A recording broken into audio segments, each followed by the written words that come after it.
we are working with BEI, with the Bureau of Alternative Education, in this regard, Your Honor. The reason why I said we are seriously thinking at hindi pa siya in the pipeline because we also need the data, Your Honor. Ang hirap kasi ng lagi tayong one size fits all. Nag-develop tayo ng alternative learning system teachers pero hindi naman sila ma-employ officially within the Department of Education. So we need that final data, Your Honor. Just one comment within the DepEd system, Your Honor. And I think this is the reason why the Bureau of Learning Delivery is here rather than the Bureau of Curriculum Development. Because the curriculum, Your Honor, is a live document. It changes as we grow with it. It cannot be a one size fits all, and it cannot be delivered in 2025 and then we look at it in 2030. It's a growing document.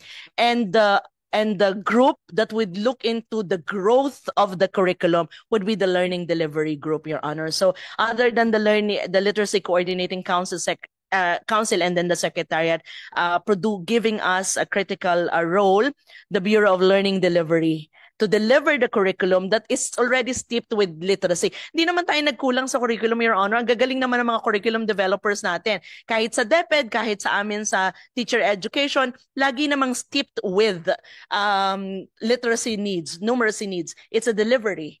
It's the delivery and the giving life to the curriculum that is critical. Sa level po namin sa teacher education, teacher educators namin, are they equipped to teach our future teachers to teach literacy and numeracy? Amongst our in-service teachers, are they equipped to deliver what is in the curriculum to address literacy and numeracy? Thank you, Your Honor. Thank you, Dr. Jeannie. Dr. Jeannie, since the TEC is a body that promulgates standards for the for pre-service teachers, no? How can we mobilize our pre-service teachers in order to help out in the to address our literacy or illiteracy problems in our country? How can we use this warm bodies in the pre-service level so that we can address illiteracy in our country? Thank you, sir. Sir, through the ARAL law, which DepEd naman has released na the IRRN guidelines, nakadikit na po kami. Ang amin lamang ang complication namin, Your Honor, you see, DepEd is an organization na kaya niya mag-deliver ng one document via a memorandum and everybody follows and everybody understands. The TEIs are 1,500 in our last count, Your Honor. Hindi po madaling immobilize ang 1,500.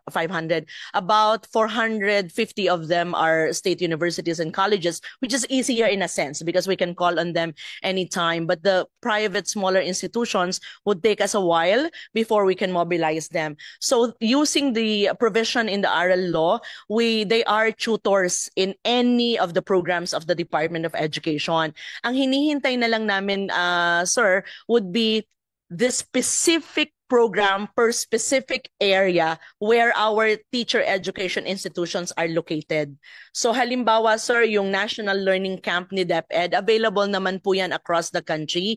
Ang kailangan po namin ay sa area po ba na ito, yun ang focus, National Learning Camp? If yes, then our pre-service teachers must be supported to support the National Learning Camp in the area.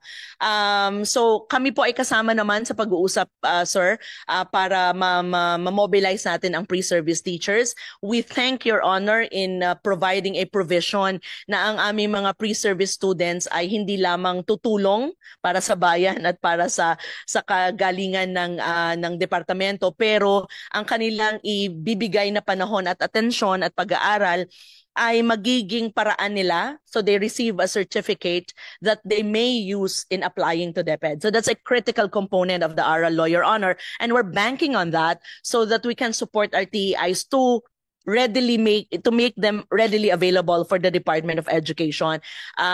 So meron po kami, ipinondohan po namin ang for lack of better name sa program is capacity building our pre-service students so that they can respond to the needs of the locality.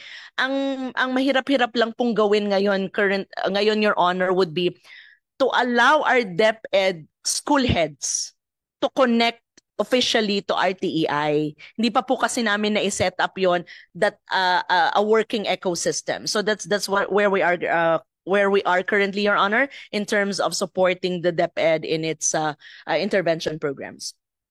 Thank you. Because in the ARA law, the pre-service teachers who will be delegated or assigned as tutors, they can use that tutoring time as credit when they apply to DepEd. No, so it's a form of incentive. No? So meaning if I become a tutor, I can use that experience or I can use that tutoring portion to apply to DepEd, and that will be credited as my teaching experience. No? So that's a feature that we included in the ARA law. All right, we'll call on Mr. Chair. yes, if go I may, ahead, I'm sorry. Mr. Lorenzo. Dr. Hoxon a while ago stated the level how we were able to implement the questions being asked other than through literature or words. So we took that into account, Mr. Chair, by showing not just the question itself but pictures. So yeah, talagang may mga pictures kami with respect down to the So even in the may pictures talaga siya. So that even those that are not as you say able to understand the word itself are able to interpret what we are trying to ask. So even up to the comprehension level, we provided pictures for them. So to take it into account so that we can really understand even not just knowing the reading material, but also to provide a supplemental information in order for that person to get the appropriate or provide the appropriate response, Mr. Chair. Thank you for that. We'll call on Department of Economic and Planning Development, or DepDev. Ms. Yuko Domingo, any comments? Good afternoon, Mr. Chair. We recognize the results of the 2024 FLEMS. In fact, NEDA is among the agencies who requested PSA to review the definition of literacy given the results of the NAT and the PISA. So we officially requested also PSA to review it. In the 2024 Philippine Development Report, we included, together with the Subcommittee on Education and Lifelong Learning, we included priority strategies that focus on improving literacy and numeracy. Among these are prioritizing teachers' professional development, harmonizing learning recovery programs with the ARAL Program Act. As we understand, the ARAL Act will be the umbrella program, and then all the existing learning recovery programs will be placed under the ARAL program. And then we also included one of the strategies is to revive discussions on developing the lifelong learning framework and adult education. There was previously a discussion, it was led by the Bureau of Alternative Education, but it got stalled. So reviving the discussions on adult education given the results of the FLEMS would be an opportune time.